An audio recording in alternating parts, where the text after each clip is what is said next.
All right, this is the Big Douglas Show. You know what it is. We are live on Facebook, YouTube, and Twitter. So hop in the comments. Let us know what you think. Today is a Bulldog Wednesday. I can't imagine two better guys to have on. George Foster. George, thanks for coming back on the show with me. Glad to be here. And Wes Blankenship. Wes, thanks for being on, man. It's been a wild ride from you from Coffee Town to Marty Smith. Yeah, I just go and speak into whichever microphone they tell me to. It doesn't sound horrible. I didn't realize he was a Virginia guy. He must be way down there on the bottom of Virginia, like right next to Tennessee. Yeah, Uh, I didn't realize that. yeah, he's from Virginia, lives in North Carolina, but yeah, Okay. he's all over the place too. George, it's like 80 degrees out here outside my window, which makes me feel like it's grilling season soon. Do you prefer charcoal or propane? Which way you go on that? I throw propane out the window.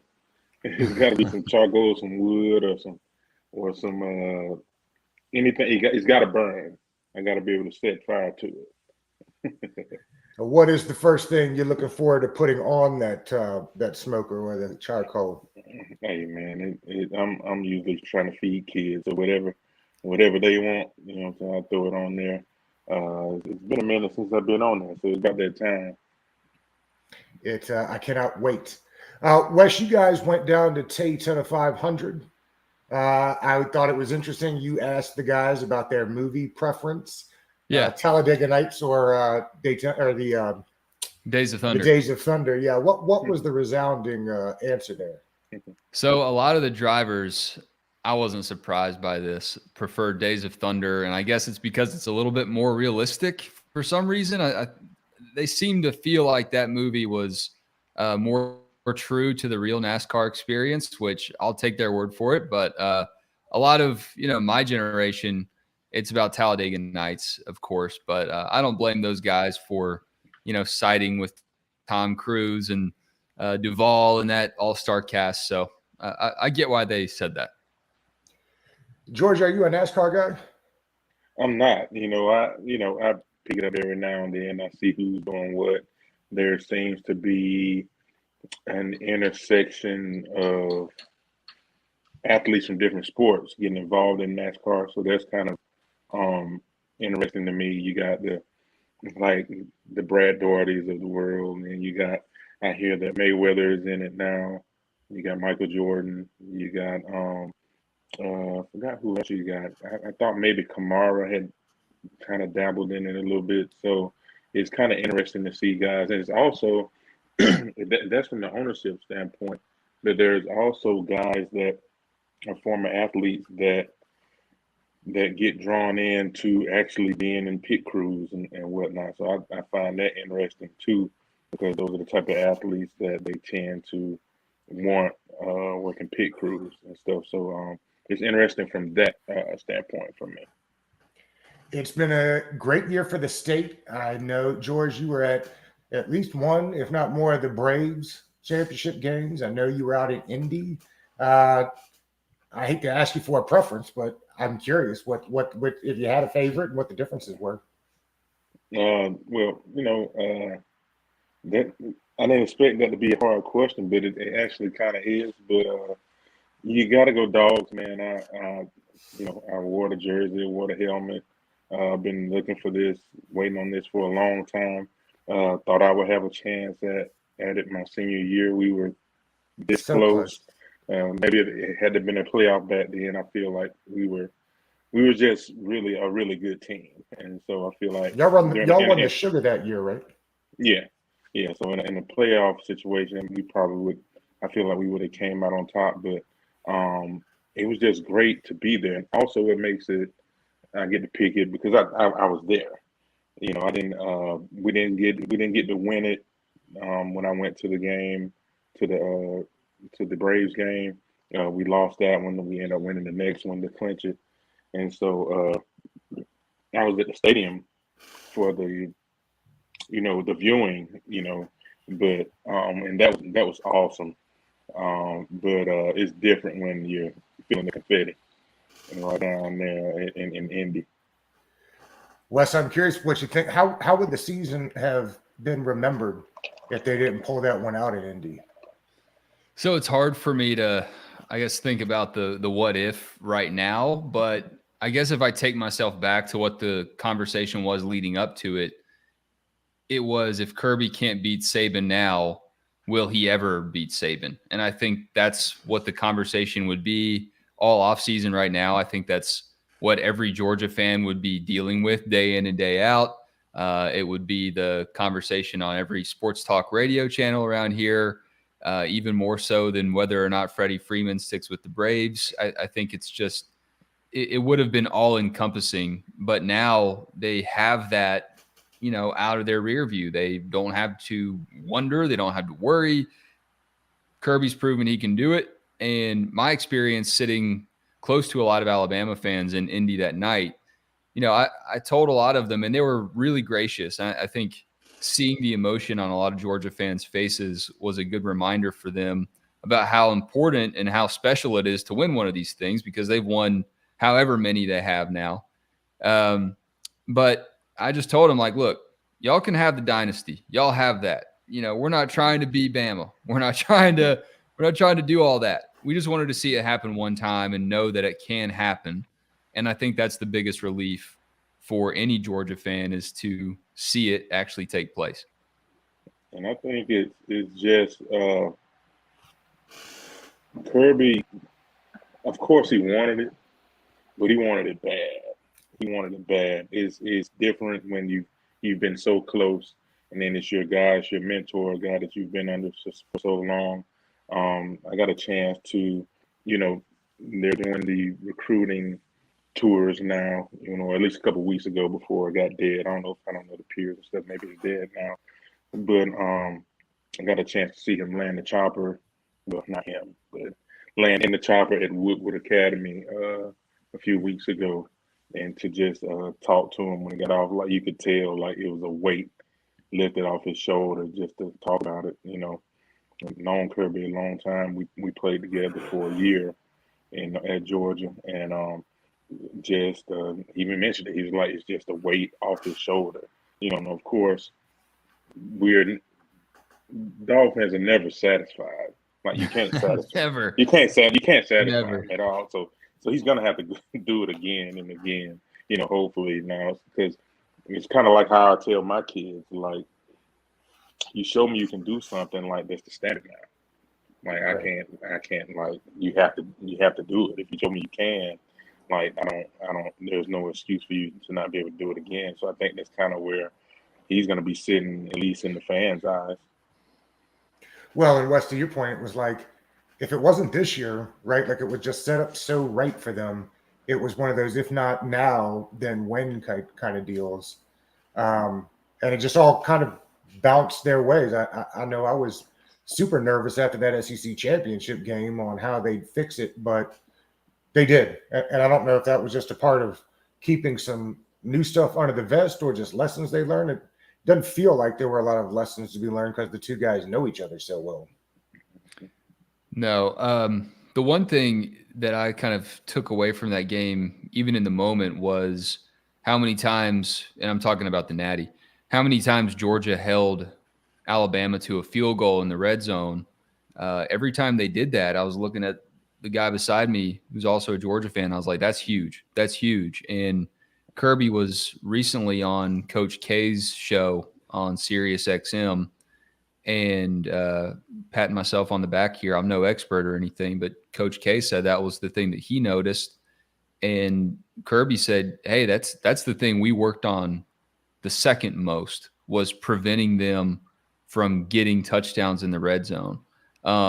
They scored from everywhere on the field in the SEC championship game, but the fact that they really shut those windows down in the red zone, I think that was really what helped them win that game. And obviously with Jameson Williams going down, Mechie being out, you can't ignore the fact that that was a factor.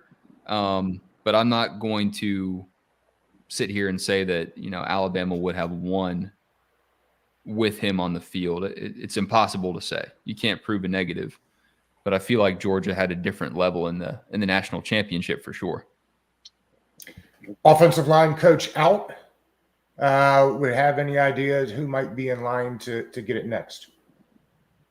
That might be along the lines of Wes's investigative reporting. I have no idea, like, who's out there right now that's available. You know, it's so late in the game. Spring ball is about to start in a few weeks, so I feel like I don't feel panicked by, even though that's my area of expertise, so to speak. You know, I want them guys to have a great coach.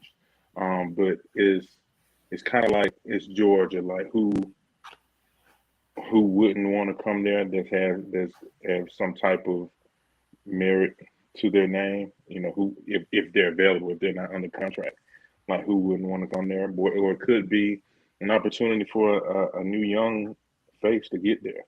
You know what I mean? To get that job. So we'll see what happens. You know, I have no idea who they're looking at. Any names that I've seen or heard. Maybe Wes has. Yeah, just gonna plug my place of work, dogshq.com, part of On3. We do have a list of guys up on our site. If Georgia fans want to check that out, you know, it's no secret. Will Friend is one of those guys that is a consideration currently at Auburn. Nick Jones currently with the Rams, who played at Georgia. So those are a couple of the names. But like George said, you know, regardless of the timing right now, it's not ideal, obviously. I think when Georgia hired Fran Brown as their defensive backs coach over the weekend, you know, I think everyone felt like Georgia's staff was locked up for 2022, and then surprise, you know, Matt Lucas stepping down. But I don't know. I'm not going to say that I saw it coming, but I wasn't surprised to hear that Luke was deciding to step away. I mean, he's done everything you could want to do. He's coaching the SEC at his alma mater. He's won a national championship now. That burnout is real with, you know, the difference in the game as opposed to when Matt Luke started his coaching career with, you know, constantly having to re-recruit guys, it seems like, because of the reality of the transfer portal. You know, I think a lot of coaches are, I don't know. I'm not going to say that they're not willing to adapt. I don't want to say that Luke didn't want to adapt to that, but I think that burnout is real. And I think working for Kirby is hard. I was going to say, I think you guys reported that on the site, right? And he's got two kids. One's 14 and one's, I think, 10 or 11 years old now. So, you know, it seemed like a good time to do it. Maybe not in the grand scheme of Georgia's timeline for spring and, you know, the football season, but certainly for Matt Luke, it makes sense. It's funny. Sorry, you had something to say. No, go ahead. I did. It's funny how, like, I'm friends with Nick, and I didn't think of it. And my congratulating him on the Super Bowl and all that stuff. I didn't think about it, but Nick would be a great guy to have. I hope they're really considering him. He's put in the work. I helped a little bit with Coastal Carolina when he was there. Just getting my feet wet in the coaching thing in the spring, and he's been at it for a long time. Been a lot of different places, a lot of different systems, from Air Force to Colorado State, I believe. To, you know, he's been out there, and so he's a great guy, great guy. So we'll see. You know, hopefully they're really considering him. The Jermaine Burton left for Alabama. I guess he says that's for an opportunity to be in a system that throws the ball more. I get that. Can Kirby continue running like the Saban system from feels like 10 years ago where they just stack the defense and worry about the offense later? Because it doesn't feel like that's the way football works anymore. Does it make it too hard? So I don't know that. Yeah, I don't know. I don't know that that's like totally what's going on at Georgia. I think when you look at like Todd Monken's offense, it was pretty dynamic. And you look at what Bama does, you know, they have 1,000-yard receivers. They have 2,000-yard receivers on the same team, where Georgia, Brock Bowers had like 800-something yards, and that's crazy to see a tight end do that, let alone a freshman. But they get the ball to everybody, any and everybody, running back, receiver, tight end, and that's just not how Monken is running it. And I think it was interesting to see, like George pointed out, how Georgia fans can never be satisfied. The dynamic with Stetson, and so many people wanted to say, is Burton leaving because he doesn't like Stetson? He doesn't think he's a legitimate QB1. No, it had nothing to do with that. I think it's totally what you said, Doug, about just the system and wanting to be that featured guy that Georgia doesn't really do. And maybe they will. Maybe they'll change that up. But as of right now, that's just not how they're doing things. I think you have to use what you have. You go with you look at the defense. This coming draft, you'll see why. You'll see why they won the national championship. You'll see two, why they built their team on defense, running the ball, and some explosive plays when they had the opportunity to. Like balanced football. Like I don't get people's aversion to balanced football. I don't understand. Like it's like it works. You can win championships with that. You know what I mean? And if you build, I can't hear you. I don't know. No, you're good. I don't know. I thought Wes mouthing, so I couldn't hear any words. No, you're good. Yeah, muted. Yeah. But yeah, like I don't get people's problem with balanced football, and what I don't get why it's a problem for a lot of people. It's not a problem for me. Obviously, I'm old school.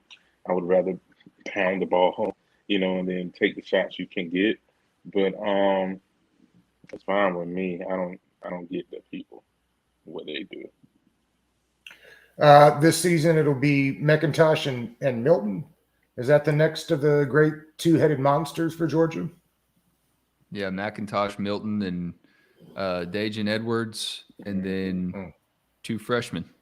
I mean, that's kind of the model, isn't it, George? 5 guys and rotate them in based on their skill sets. Yeah, they got plenty. They got plenty back there. McIntosh has always been one of my favorites since he's gotten there. He's kind of been. I don't know if Georgia felt the same way I felt about him. You know what I'm saying? But he did get a lot of touches this year. Hopefully he gets more. I think he's a fantastic back, running the ball and in the passing game. So it's going to be good to see him be more involved.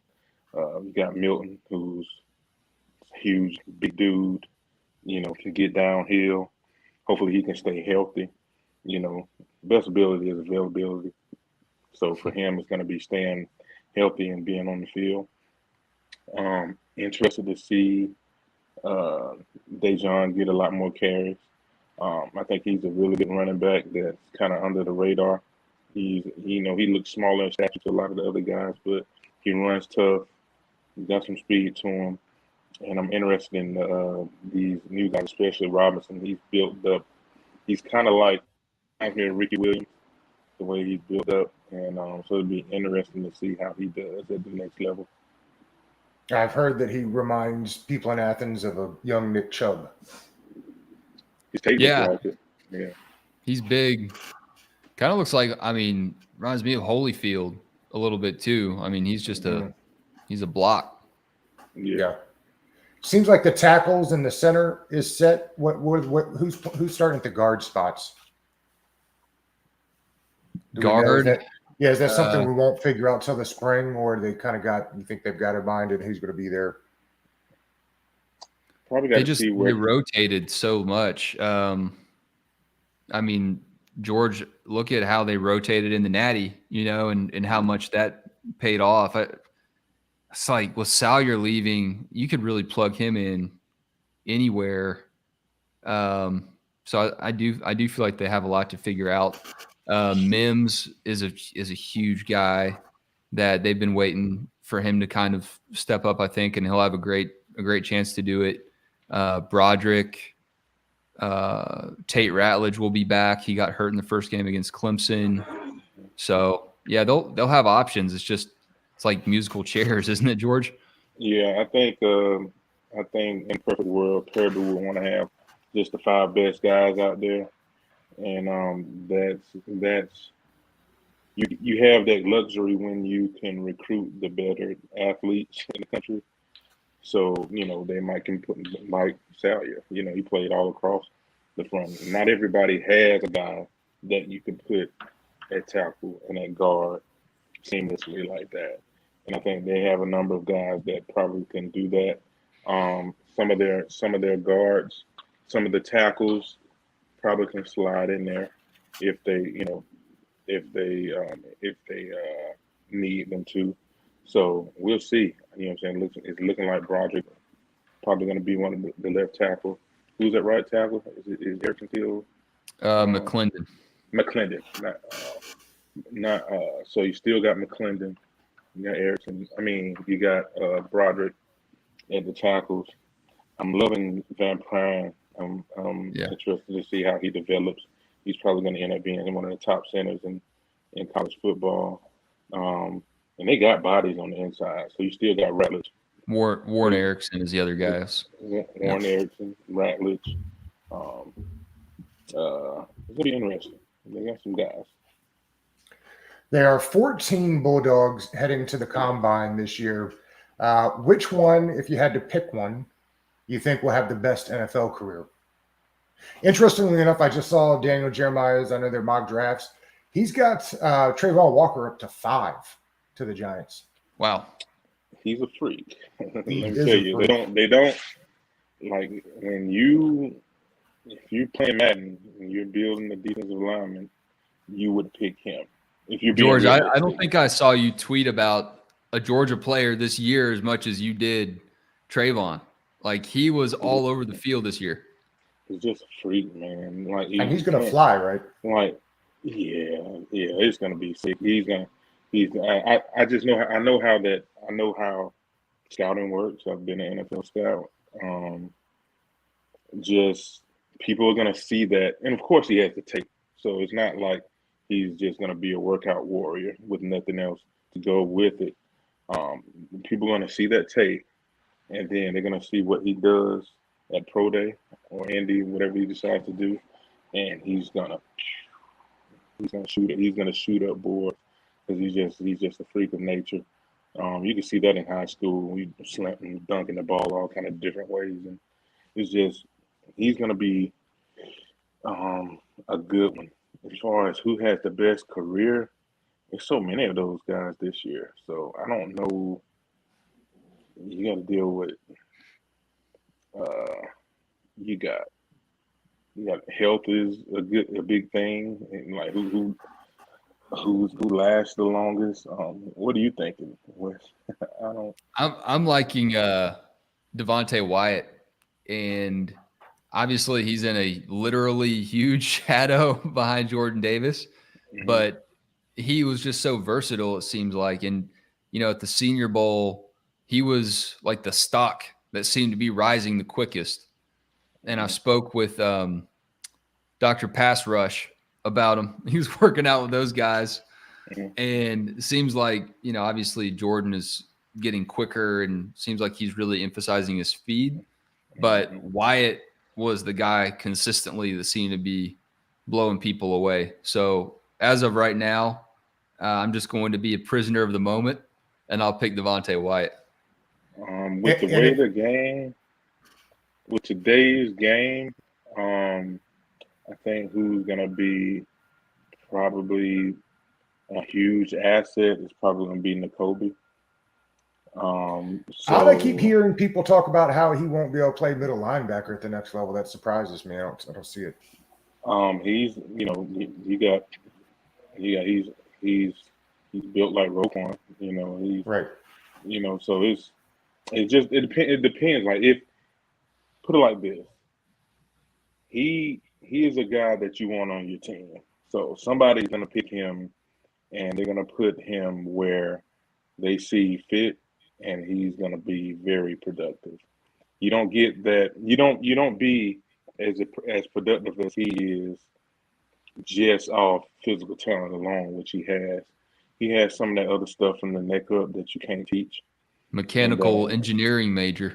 Yeah, Yeah, like right. yeah, I would have failed the first semester. Yeah, like so. Yeah, that guy, he's different, and we'll see. I think he's gonna be a surprise one. And two more names before we run out of here today. I'm curious about George Pickens. Feels like he's going to be a steal somewhere in that second round if he gets there. And it would have, I would think that the league is salivating over a guy like James Cook, who put on an extra 10 or 15 pounds since he got at down in Athens and definitely didn't lose any of the speed. Man, if you Yeah, watch the Tennessee game, the way that Monken used him in that game, wheel route, running up the middle and outside, that was like his total package. He sat out of the Senior Bowl, which a lot of people are going to use against him. I mean, George, you don't have to go too far back to think about Robert Edwards getting injured at the Pro Bowl. I mean, if you're a running back and you already played an extra season, why do you need to go to a Senior Bowl? That was my take on it. I think Cook has more than enough tape. You know, he played against the best teams in the country. You know what I mean? It's not like he's going to the Senior Bowl to see how he stacks up against the best in the country. He already played the best people in the country. You know, Alabama is going to put, come on, dude, it's Alabama. And he went right up the middle for 70, 80 yard run on Alabama. He's played well against Alabama a few times, actually, you know, whether in the pass game or the run game. He's been one of my favorites since he's been there. I think he probably should have been used more early on. I can't blame on Georgia, but it just seems like he didn't get trusted enough. Maybe it was his size. I always thought he ran harder than what his size looked. You know what I mean? I think he's a tough guy. You know, those South Florida guys are usually pretty tough, and he's fast. He's one I forgot about when we was talking about careers. I think he could end up having a great impact, and also George too. Like I know it's probably a few teams that are mad that he played because he's going to be a steal, but not as big as a steal if he had sat out the year. You know what I mean? But like he looked like himself in the two games he did play in the playoffs in the national championship game. And so like now it's kind of like people have no reason to slip on him. Like you got to pick him now. Like you got to pick him early too. Yeah, he just posted a highlight reel on his Instagram that I wrote about, and the highlights that guy has, and he's only played in 24 total games. So you think about your average college wideout, okay, going to the NFL. That's 2 seasons, you know, but he was shortened due to injury and COVID year. Only has 90 total receptions in his college career, and the catches that guy made were just phenomenal. So it's almost like the opposite of what I was saying about James Cook. He has the shorter college career, but now has the opportunity at Pro Day, at the Combine, to prove that he belongs where he should have belonged the entire time.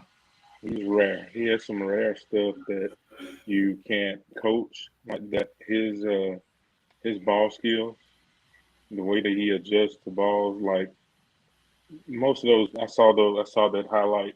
Most of those are drops for 9.9% of receivers. Those are drops. Those diving out, being able to get them under the ball, secure it, and there be no question of where you caught it or whether he caught it or not, rare. And so people are gonna, and he's gonna get better and better as his knee heals and whatnot. You're gonna have to take him. You're gonna have to take him, you know, in those first 2 rounds. Probably top of the second if you need a guy. The question for Pickens is gonna be the same as when he was coming out of high school. What do they dig up as far as when they do the character and whatnot? What depends on what the Georgia staff says about him, and a lot of teams. I know when I was scouting, we go back to your old hood and find out, stuff about you. So if the background checks out on him, he's probably going to go pretty high, relatively speaking. Yeah. Fellas, I appreciate this. Had a hell of a time today. Wes, tell them what you got coming out on Dogs HQ and the podcast on Outsiders, right? Yeah, so Outsider and Dogs HQ /On3, all owned by the same company. So started working at Outsider last year, now switched over mostly to Dogs HQ and On3, which is a great fit for me based on my background. So you can follow at Dogs HQ, dogshq.com if you're a Georgia fan. You sign up for that. You can also read all the other fan sites, which is cool because, some of these other subscription sites don't necessarily give you that opportunity to do that. I need to buy a new light, as you can tell. And the Marty Smith podcast on Outsider, just a lifestyle conversation each week. As you mentioned, we were down at Daytona this past week and got to meet a lot of, really big names in the sport down there. So that was cool. Cool to be a part of all of that, and great to talk to you guys. Good to see you again, George, too. Always. And for the man. record, we got to hook back up, man. I agree. I think we had good chemistry. No doubt.